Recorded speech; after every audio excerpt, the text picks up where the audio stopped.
Hydra facial இப்போ currently ரொம்ப ஃபாஸ்டா பூம் ஆயிட்டு இருக்குங்க. இதை எப்படி யூஸ் பண்றதுங்கிறத ஒரு சிம்பிளா நான் சொல்லி தரேன் பாருங்க.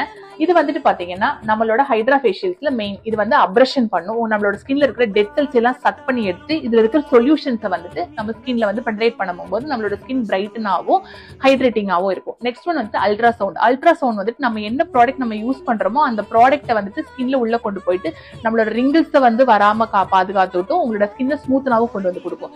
நெக்ஸ்ட் ஒன் வந்துட்டு பாத்தீங்கன்னா இது வந்துட்டு நம்ம ஸ்கின்ல இருக்கிற கிளென்சிங் பண்ணி கொடுத்துட்டு பிளாக் ஹெட்ஸ் ஒயிட் ஹெட்ஸ் வந்து பெயின் இல்லாம ரிலீஸ் பண்ணி கொடுக்குற வேலை இது பண்ணும். நெக்ஸ்ட் ஒன் கோல்டு வந்து நம்ம போடுற ப்ராடக்ட்டை உள்ள ஃப்ரீஸ் பண்ணி உள்ள இன்புல் பண்ணும். நெக்ஸ்ட் ஒன் ஆர்எஃப் வந்துட்டு பாத்தீங்கன்னா நம்மளோட ஸ்கின்னை நல்லா டைட்டன் பண்ணி லிஃப்ட் பண்ணி கொடுக்குற வேலையை நம்ம ஆர்எஃப் பண்ணும். ஸ்ப்ரே வந்துட்டு பாத்தீங்கன்னா நம்ம என்ன சீரம் யூஸ் பண்றோமோ அந்த சீரத்தை வந்து ஸ்கின்னுக்குள்ள போய் பெனட்ரேட் பண்ற வேலையை பண்ணும். எல்லாத்துக்கு அப்புறம் லாஸ்ட் வந்து பாத்தீங்கன்னா எல்இடி மாஸ்க். நம்ம ஸ்கின் டைப்புக்கு தகுந்த மாதிரி கலர் சேஞ்ச் பண்ண வேண்டியது இருக்கும். ரெட், ப்ளூ, மல்டி கலர்ல இருக்கும். ஸோ ஸ்கின் டைப்புக்கு தகுந்த மாதிரி நம்ம அது எல்இடி மாஸ்க் போட்டு ஸ்கின் டோனை ஈவன் டோனா கொடுக்கறதுக்கு நம்ம இந்த எல்இடி மாஸ்க் யூஸ் பண்ணுவோம்.